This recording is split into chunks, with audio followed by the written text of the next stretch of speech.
আমি তো শুনেই অবাক, এই মন্দিরের কাঁসর ঘণ্টা ঢাক কোনো মানুষই নাকি বাজায় না, তাহলে বাজায়টা কে? আমাদের কাছে জগন্নাথ মন্দির মানেই প্রথমেই কিন্তু মাথায় আসে পুরীর কথা। আর এখন রিসেন্টলি দীঘাতেও খুলে গেল জগন্নাথ মন্দির। যদিও আমার পুরী কিংবা দীঘা কোনো জগন্নাথ মন্দিরই এখনো দেখার সৌভাগ্য হয়ে ওঠেনি, বাট আমি চলে গিয়েছিলাম আমাদের হায়দ্রাবাদের জগন্নাথ মন্দিরে।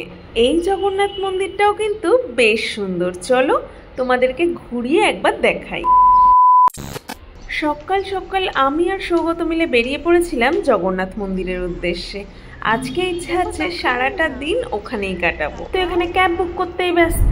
আর দেখো আমাদের যাত্রা কিন্তু শুরু হয়ে গেল। আর এই দেখো হায়দ্রাবাদের পুলিশের গাড়িগুলো কি সুন্দর অন্যরকম দেখতে এখানকার। আর পুলিশের ড্রেসটাও কিন্তু ওয়েস্ট বেঙ্গলের থেকে অনেকটাই আলাদা। ওপরে সাদা শার্ট আর নিচে খাকি প্যান্ট। আর এখানকার রাস্তায় জানো তো আমি এখনো অবধি কোনো সিভিক পুলিশও দেখিনি। আর এই দেখো কথা বলতে বলতে পৌঁছে গেলাম একদম জগন্নাথ মন্দিরের সামনে। এই হচ্ছে এখানকার প্রধান গেট, আর গেটের সামনে দিয়ে ঢুকতে গেলেই দেখা যাবে এখানকার মন্দির।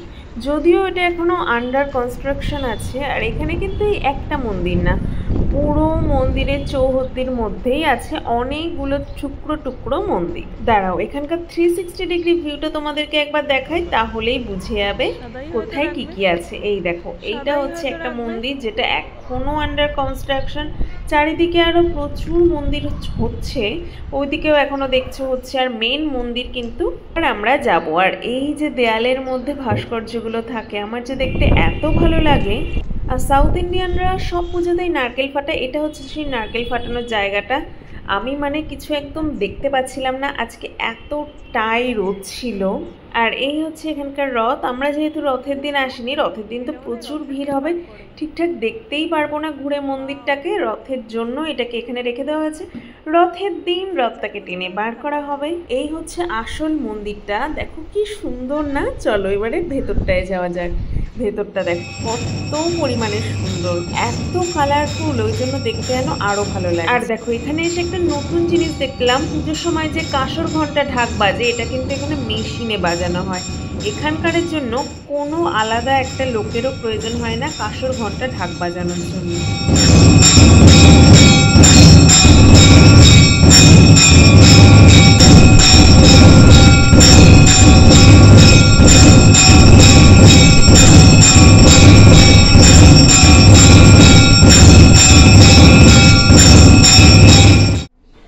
দুপুর 12:30 নাগাদ এই আরতিটা হয়ে এবার কিন্তু দরজা বন্ধ হয়ে যাবে।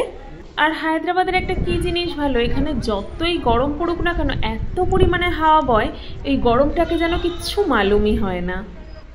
তো আরতি শেষ করে আমরা এখানে দাঁড়িয়ে দাঁড়িয়ে কিছুক্ষণ দেখছিলাম চারিদিকটা ঘুরে ঘুরে।